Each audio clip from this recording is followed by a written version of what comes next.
신 포도주를 받으신 후에 이르시되 다 이루었다 하시고 머리를 숙이니 영혼이 떠나 가시니라. 아멘. 네, 저를 한번 따라해 보시죠. 끝까지 사랑하시다. 한 번 더 할까요? 끝까지 사랑하시다. 네, 모든 사람이 여러분 갈망하는 것이 있다면 여러분들은 혹시 돈을 떠올리거나 명예나 권력을 떠올릴지 모르지만 사실은요, 모든 사람들이 가장 추구하고 또 갈망하는 것은 사랑입니다. 요즘 호세아서를 통해서도 계속 그 주님의 사랑에 대해서 우리가 또 돌아가는 그 부분에 대해서 계속 묵상을 하고 있지만, 사실 이 사랑만큼 소중하고 사랑만큼 가치 있고 사랑만큼 많은 사람들이 추구하는 것이 없습니다. 사랑은 우리 인류가 또 우리 인생들이 추구하는 최고의 가치일 뿐만 아니라 저와 여러분들이 누릴 수 있는 최상의 축복이기 때문에 이 사랑이 너무나 중요한 것입니다. 오죽하면 성경에서 믿음도 소망도 있는데 그 중에 제일은 사랑이라 말했겠습니까? 그리고 십계명을 한마디로 쥐어짜서 즙을 짜듯이 딱 짜면은 딱 하나가 나오는데 하나님 사랑, 이웃 사랑입니다. 여러분, 그만큼 성경의 모든 율법을 완성하는 것이 사랑입니다. 최고의 가치. 그래서 여러분, 이 사랑이 그만큼 중요한데 문제는 우리 인간들이, 우리 사람들이 사랑에 너무 미숙하다라는 거예요. 얼마나 사랑을 하는 것에 제대로 완전하지 못하고 미숙한 모습을 보이는지, 평생 사랑에 대한 노래를 듣고 또 시를 읊조리고 책을 읽고 연구를 하고 나름대로 연습을 하는데도 일평생, 어쩌면 눈을 감는 그 순간까지 내가 실패한 단 한 가지를 뽑으라면 그것은 사랑의 실천에, 사랑의 행위에, 사랑의 섬김에 실패했다라는 고백이 나올 수밖에 없는 것이 사실 우리 인간의 고백입니다. 그만큼 사랑에 우리가 미숙한 거예요.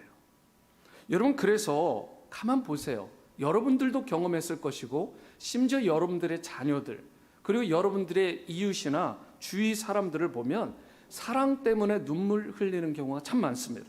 그리고 사랑 때문에 상처받는 경우도 너무나 많아요. 우리 인간이 사랑을 하기는 하지만 인간의 사랑이라는 것은 한계가 있기 때문에 그렇습니다. 미완일 때가 많아요. 인생은 미완성, 쓰다가 만 노래. 반응하시고 움직이는 분들은 수상하신 분들이에요. 여러분, 인생은 미완이라고 하는데 사랑이 미완인 거죠. 완성되지 않은 것입니다. 모든 것을 다 쏟아서 사랑했는데 배신당해서 깊은 상처를 받아서 그게 평생 아픔으로 남아있는 경우도 있습니다. 그러나 하나님의 사랑은 다릅니다. 여러분, 하나님의 사랑은 완전하실 뿐만 아니라 그리고 영원합니다. everlasting. 그리고 한 번 사랑하면 정말 모든 것을 다 쏟아부어 주시는 그러한 사랑이실 뿐만 아니라 우리를 사랑하시되 오늘 말씀의 제목처럼 끝까지 사랑하십니다. 할렐루야. 하나님은 정말 끝까지 사랑하세요. 끝까지.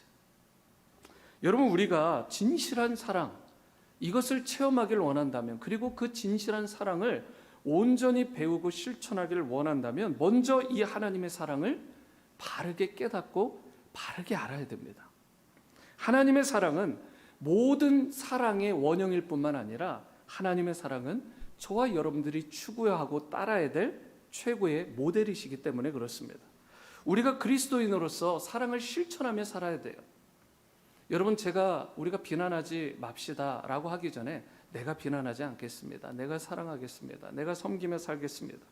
여러분, 우리가 그러한 주님의 사랑과 주님의 섬김을 실천하며 살아가야 되는데, 과연 내가 사랑할 때, 내가 섬기며 살아갈 때 그 실천하는 모델, 실천해야 될 그 사랑의 기준이 무엇인지도 모르면서 그냥 대충 내가 경험했던 거, 부모로부터 배웠던 거, 책에서 읽었던 거, 그리고 내 마음에 내키는 대로 하게 되면 여러분, 다른 사람을 찌르고 베고 상처 주는 그런 미숙한 사랑을 일평생 하다가 탄식하며 이 세상을 떠날 수밖에 없는 거예요. 여러분, 우리가 그렇기 때문에 진정 추구하고 따라야 될 사랑의 모델, 바로 그 모델이 누구시고 또 무엇인지를 한마디로 요약한다면 그것은 하나님의 사랑이라는 것입니다. 하나님의 사랑. God is love. 하나님은 사랑이시다. 여러분, 그렇기 때문에 우리가 이 사랑을 받아야 되는데, 그리고 본받아야 되는데, 이것을 언제 가장 최고로 느낄 수 있고 그 극명하게 하나님의 사랑을 우리 가운데 보여주신 사건이 무엇이냐? 바로 그것이 오늘 본문 말씀이에요. 너무나 소중한, 제가 하도 이 말씀을 많이 전했기 때문에, 이 본문 또 사실 여러분들 많이 들었기 때문에 한번 피할까? 라고 생각하다가 그래서는 안 되겠다. 우리가 묵상하고 또 묵상하고 묵상해야 될 너무나 소중한 사건, 그리고 최고의 사랑을 보여주신 그 사건, 그것이 바로 예수님의 십자가 사건이기 때문에 아무리 과도하게 제가 강조를 하고 또 우리가 또 배우더라도 부족함이 있는 것이 이 십자가 사건의 묵상입니다. 여러분, 지금부터 약 2000년 전 갈보리 언덕 캘버리에서 처형당하신 예수님의 십자가는 이 하나님의 사랑을 몽땅 다 담고 있는, 완전히 엑기스처럼 담고 있는 그런 사랑의 최고의 클라이맥스라고 말할 수 있어요.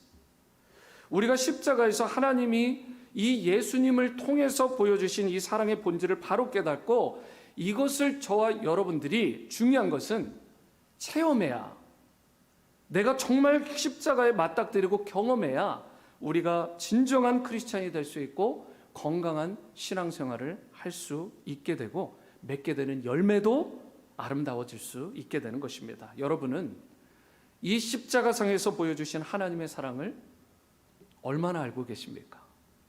그리고 얼마나 깨닫고 경험하셨습니까?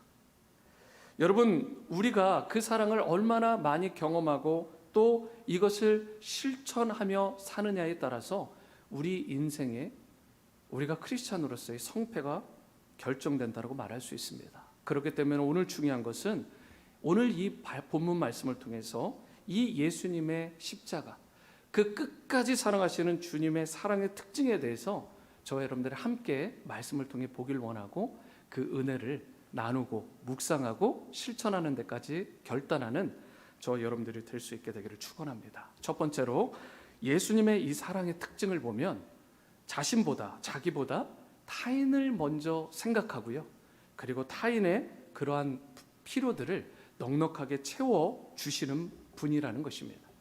자신보다 타인을 먼저 생각하고 채우신 분. 지금 예수님께서 십자가에 달려 고통받고 계신 상황이에요. 여러분, 우리가 쉽게 얘기할 만한 상황이 아닙니다. 여러분, 오죽하면 로마 시민들에게는 이 끔찍한 십자가형을 적용을 하지 않았겠어요. 너무나 고통스러운 십자가 형벌. 그런데 예수님께서 그 십자가에 달려 고통당하고 있는 지금 상황, 그 형편입니다. 누구나 고통받는 상황이 되게 되면, 어려움 가운데 처하게 되면 어떻죠? 남들의 상황과 남들의 아픔, 남들의 어려움은 보이지 않아요. 다 모든 게 집중이 누구에게 되냐? 내 아픔, 내 고통인 거예요. 내가 인생에서 제일 아픈 것 같고, 내가 인생에서 가장 비참한 것 같고, 내가 인생에서 당하는 이 아픔이 최고의 아픔인 것이라고 자꾸 그렇게 자기 자신을 비관적으로 보죠. 여러분, 가장 극심한 고통 가운데 다른 사람을 돌아볼 수 있는 사람이 거의 없습니다. 이런 사람 찾아보셨어요? 특별히 십자가의 형틀에 지금 매어 달린 상황에서. 여러분, 그런데 예수님은 당신께서 가장 아프고 가장 고통스럽고 힘든 사람임에도 불구하고 자신의 고통은 챙기지 않으셨어요. 도리어 다른 사람의 고통과 다른 사람의 아픔을 먼저 생각하시고 그 것들을, 그들이 필요한 것들을 채워주시는 것을 보게 됩니다. 여러분, 누가복음 23장 34절 상반절을 보시면 예수님께서는 십자가상에서조차 가장 먼저 자신을 오히려 못 박는 자들을 생각하시고 그들을 돌아보시는 장면이 나와요. 이에 예수께서 이르시되 아버지, 저들을 사하여 주옵소서. 자기들이 하는 것을 알지 못함이니이다. 여러분, 이것은 거의 불가능에 가까운 것 아닙니까? 우리의 성정이나 우리의 특징, 우리의 그런 태도들을 보면 알잖아요. 우리가 그동안 다른 사람에 대해서 어때 왔는지. 여러분, 인간은 이러기가 참 힘듭니다. 예수님께서 육신을 입고 이 땅에 오신 이 분께서 모든 고통과 아픔을 동일하게 당하시는 주님께서 지금 자신을 못 받고 자신을 침뱉고 자신을 지금 괴롭게 하는 저들을 향해서 오히려 하나님 아버지께 저들의 죄를 사해달라고, 용서해달라고, 이런 놀라운 그러한 돌아보시는 행위를 하고 계신 것입니다. 여러분, 이것이 예수님께서 십자가 위에서 하신 소위 7마디의 가상 7언 중 하나인데, 예수님께서는 십자가 고통을 당하시면서도 자기를 못 박는 자들을 돌아보셨습니다. 여러분, 두 번째로 돌아보신 대상이 자기의 곁에 있던 대상이에요. 2주 전의 말씀과 같이 여러분, 누가복음 23장 43절에 보면 예수께서 이르시되 내가 진실로 내게 이르노니 오늘 내가 나와 함께 낙원에 곧 천국에 임할 것이다, 이런 말씀을 하세요. 여러분, 예수님은 자신이 고통당하는 가운데에서도 곁에 있던 죄 많고 흠 많고 얼마나 흉악한 죄를 지었으면 십자가 형틀에 매어 달렸겠어요. 그런 강도인데도 그 강도마저 예수님은 케어해 주셨습니다. 여러분, 이와 같이 원수를 돌아보시고 자기 곁에 있던 강도마저 돌아보신 후에 오늘 본문 26절 27절이에요. 여기에 보시면 자신의 어머니 마리아를 챙기고 계시다는 것을 볼 수 있습니다. 예수께서 자기의 어머니와 사랑하시는 제자가 곁에 서 있는 것을 보시고 자기 어머니께 말씀하시되 여자여 보소서 아들이니이다 하시고 또 그 제자에게 이르시되 보라 내 어머니라 하신데, 그때부터 그 제자가 자기 집에 모셨다, 마리아를 모신 것입니다. 여러분, 여기에서 사랑하시는 제자는 바로 이 본문의 저자, 이 사도 요한을 말하는 것입니다. 예수님께서는 요한에게 자신의 어머니 마리아를 좀 모셔달라고 특별하게 부탁을 합니다. 마지막 호흡이 헐떡헐떡하는 순간에. 여러분, 그래서 이 부탁을 받은 즉시 마리아를 자신의 집에 모시고 마리아가 세상을 떠날 때까지 섬기게 된 것입니다. 그래서 어떤 분들은 그렇게 설명해요. 예수님의 제자들 가운데 유일하게 순교하지 않은 제자가 있습니다. 그가 바로 오늘 이 사도 요한이에요. 사도 요한이 이렇게 끝까지 살아남아 있었어야 하는 이유가 바로 이 어머니 마리아를 모시도록 바로 하기 위함이다라는 것이죠. 그래서 실제로 마리아가 세상을 떠날 때까지는 마리아를 극진히 잘 섬기셨어요. 그리고 나서 마리아가 세상을 떠난 후에 비로소 사도 요한이 에베소로 가서 사역을 했습니다. 어머니를 모시는 것이 최고의 밸류, 가치였던 거예요. 그 후 밤모섬에서 유배를 당했다가 다시 에베소로 돌아와서 세상을 떠났습니다. 여러분, 사실 오늘 본문에 나오는 예수님의 어머니 마리아는 정말 영광된 삶을 산 인물이에요. 얼마나 영광된 인물입니까? 하나님의 아들 예수님을 잉태했습니다. 여러분, 이런 놀라운 경험, 이런 특권, 이런 축복을 누린 사람이 여러분 있겠어요? 그러나 성경을 계속해서 보시다 보면 여러분, 이런 영광과 이런 특권과 축복을 누렸지만 동시에 누구보다 고통과 아픔을 겪었던 인물이 바로 이 마리아입니다. 얼마나 마음이 아팠는지. 어느 날 천사가 찾아와요. 그리고 나서 네가 아들을 임신할 것이다, 수태고지를 합니다. 잉태할 것을 알려주었을 때 마리아의 상황은 여러분, 그것을 받아들이는 순간, 지금 정혼했지 아직 같이 살지 않는 순간 가운데 이 요셉과 같이 살지 않는 상황인데 이 임신 사실을 받아들이는 순간 목숨을 걸게 되는, 여러분 생명을 잃게 될 수도 있는 그런 상황이에요. 다른 이야기를 하면 목숨을 건 순종을 한 것입니다. 당시 관습에 따르면 정혼한 여자가 남자 없이 아기를 가졌다라는 것은 돌로 맞아 죽거나 그리고 또는 태형에 처해서 죽게 되는 것입니다. 그런데도 불구하고 예수를 잉태할 것을 받아들였다라는 것, 목숨을 건 순종을 한 것입니다. 여러분, 그리고 나서 아들을 낳았어요. 그리고 낳은 아들을 가슴에 안고 성전에 갔는데 그때 성전에 기다리고 있던 시몬이 마리아를 보면서 예언의 말씀을 하나 합니다. 그것이 누가복음 2장 35절 상반절인데 이런 말씀이에요. 또 칼이 내 마음을 찌르듯 할 것이다. 이게 무슨 말씀이에요? 다른 이야기로 하면 네 가슴을 도려내는 듯한 아픔이 너에게 기다리고 있다. 아기를 낳아서 지금 기뻐해야 될 순간에 예언하는 이 시몬의 입술을 통해서 나온 마디가, 첫 마디, 성전에서 받은 말이 네 가슴을 후벼 파는, 도려내는 고통이 너에게 찾아올 것이다. 이 아들로 말미암아. 여러분, 이쯤 되면 정말 저주 그 자체 아니에요? 인간적으로 보면 어떻게 아기를 낳았는데 이 아들이 나에게 고통을 이렇게 주는 자식이 될까 탄식할 수도 있을 것입니다. 여러분, 실제로 성경을 보면 마리아와 그의 가족이 이 아기가 태어나자마자 예수님 때문에 애굽으로 급히 피신을 가는 장면이 또 나옵니다.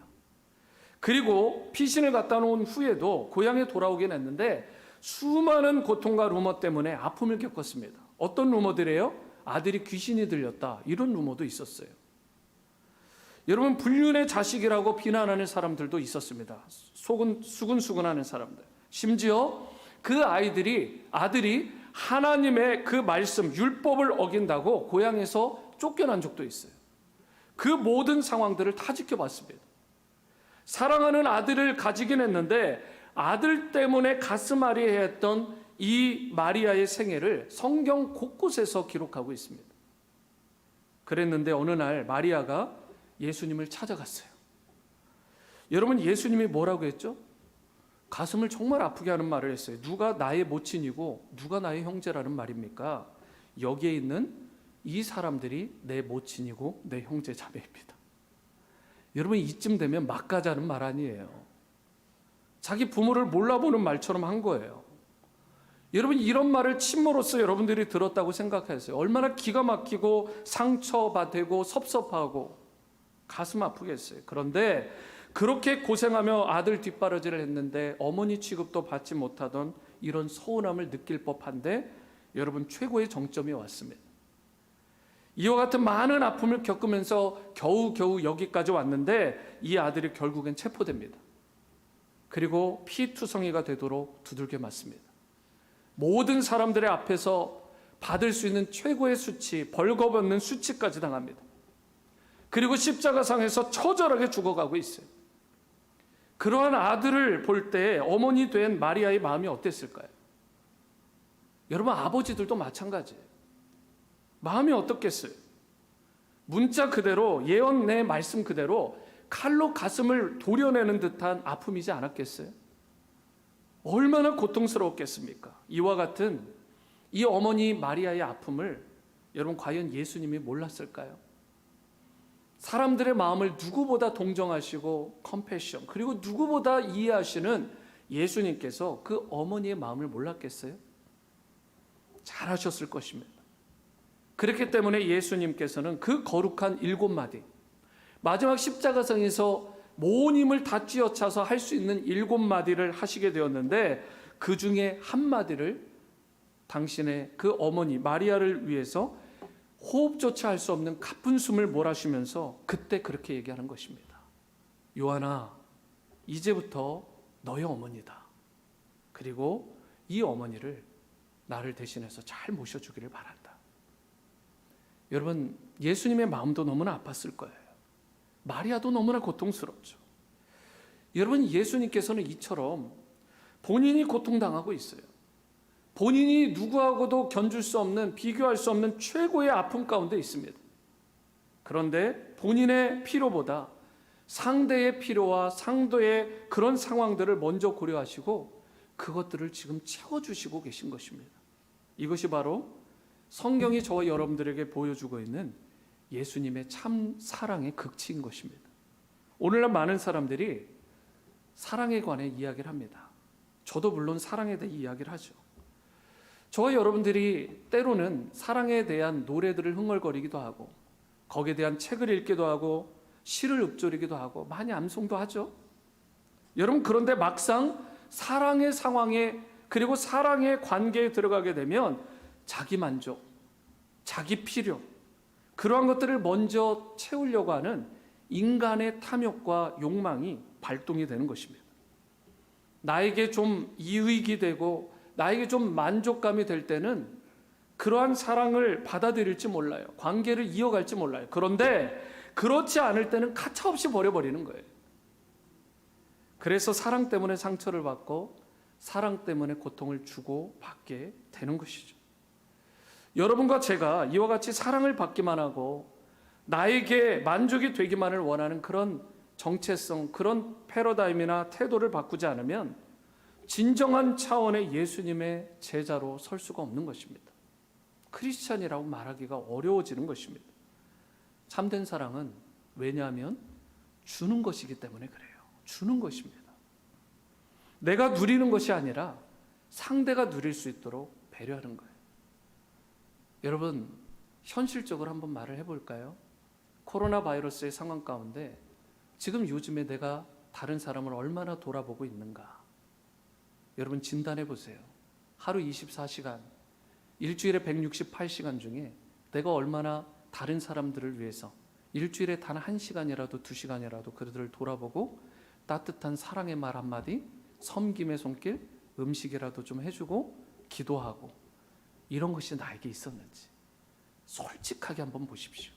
내 유익, 내 안전, 내 건강, 그리고 내 평안, 내 자식 잘 되고 내가 누리는 모든 것들을 위해서는 엄청나게 기도하고 엄청나게 투자하고 엄청나게 집중하는데 상대의 필요와 상대의 상황에 대해서는 고려하지 않는다면 예수님의 이 십자가에 관련된 내용, 이 사랑의 모델과 이 클라이맥스를 그렇게 수도 없이 묵상했지만 나는 여전히 사랑에 미숙한 자고 예수님을 온전히 따르지 못하는 그러한 진정한 제자의 반열에 오르지 못하는 자가 아니진 않은지. 여러분, 그렇기 때문에 여러분과 제가 예수님께서 보여주신 이 참사랑의 모습, 나보다 자기보다 타인을 먼저 생각하고 채우시는 그 사랑을 저와 여러분들이 특별히 이 코로나 시즌에 더 본받고 실천할 수 있게 되기를 바랍니다. 여러분으로 인해서 가족과 주위 사람들까지 건강하게 회복하고 사랑의 열매를 풍성히 맺게 되는 은혜가 있게 되기를 주님의 이름으로 축원합니다. 두 번째이자 마지막은 주님의 사랑의 특징은 자신의 전부를 쏟아부으신다는 것입니다. 예수님의 사랑의 특징을 보면 자신의 전부를 쏟아부으세요. 28절 말씀을 보시기 바라요. 그 후에 예수께서 모든 일이 이미 이루어진 줄 아시고 성경을 응하게 하려 하사 이르시되 내가 목마르다, 내가 목이 마르다, 이렇게 말씀을 하십니다. 이 말씀은요, 가상칠언 중에 두 번째 말씀인데 예수님은 내가 목마르다 이렇게 이야기를 하셨어요. 그런데 이게 영어로 보면 세 단어로 되어 있습니다. I am thirsty. 그런데 이것이 헬라어로 보면, 원어로 보면 한 단어예요. 그게 무슨 단어냐면 그 유명한 테텔레스타입니다. 여러분, 테텔레스타이라는 단어는 정말 이 모든 것들을 이제 이 값을 다 치루었다라는 그런 단어인데, 이것을 오늘 이 말씀에서 보면 예수님이 십자가상에서 몸에 있는 모든 피를 다 쏟아내시잖아요. 여러분, 피뿐만이 아닙니다. 물 한 방울까지도 다 쏟아내셨어요. 말 그대로 진액을 다 쏟으신 것입니다. 그래서 예수님께서 지금 I am thirsty, 내가 목마르다 라고 하시는 말씀은 사실은 극심한 고통을 말하는 거예요. 예수님께서 목마르다 하시고 나서 마지막에 다 이루었다, 테텔레스타이, 이게 연결이 이제 되게 되는데, 여러분, 그런데 왜 예수님께서 자기 안에 있는 모든 것을 남기지 않고 다 쏟으셨을까? 그것은 바로 여러분과 저를 살리기 위하심입니다. 예수님은 우리 인간들과 똑같은 육체를 가지고 오셨잖아요. 인간이 느끼는 배고픔, 피로감, 고통, 아픔, 상처 다 느끼시는 인간의 육체를 입고 성육신하신 것입니다. 이와 같은 예수님이셨기 때문에 십자가상에서 고통을 당하실 때 인간이 겪을 수 있는 최고 수준의 이 십자가 고통을 그대로 당하신 거예요. 하나도 피하지 않으셨습니다. 예수님의 몸이 실제로 찢겨 나가셨어요. 실제로 피가 쏟아져 나갔고 예수님 안에 있던 피 한 방울, 물 한 방울까지 다 쏟아지게 되셨습니다. 그래서 예수님께서 하신 말씀이 I am thirsty, 내가 목마르다, 이렇게 이야기를 하신 것입니다. 여러분, 우리는 살리기 위해서 자신의 생명을 포기하신 예수님, 모든 고통과 아픔을 다 감내하시고 죽으신 십자가 예수님, 이것이 성경이 말하는 참 사랑이요, 저와 여러분들이 끝까지 본받고 따르고 실천해야 될 참 가치의 사랑이라는 것입니다. 여러분, 진정한 사랑은 이론이 아닙니다. 단순한 말 한마디, 단순한 고백이 아니라 나의 가장 소중한 것을 쏟아붓는 거예요. 여러분, 이게 사랑이죠.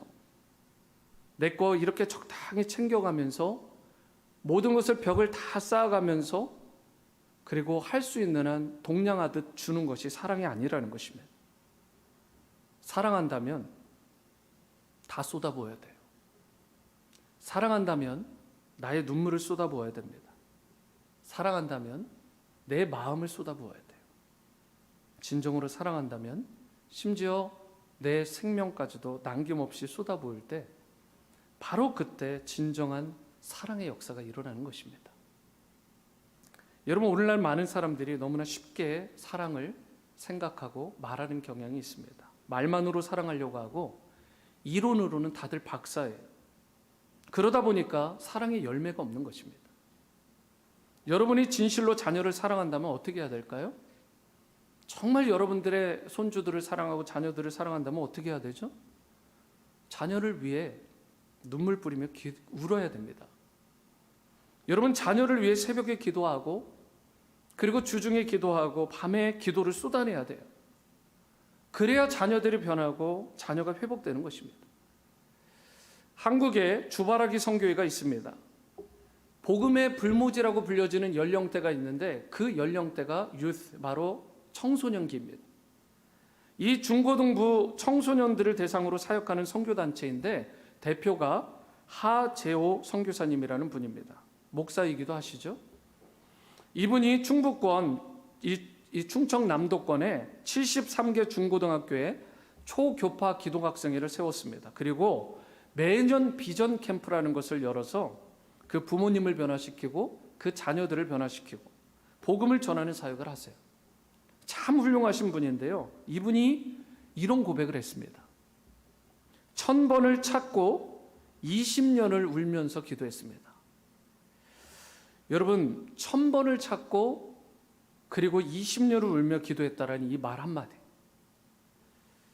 사역의 열매라는 것이요, 여러분, 영혼에 대한 이 새 생명이 잉태하고 그리고 세워지는 데까지는요, 여러분, 갑자기 한순간에 하늘에서 뚝 하고 떨어지는 것이 아니에요. 사역의 열매라는 것이, 복음의 열매라는 것이.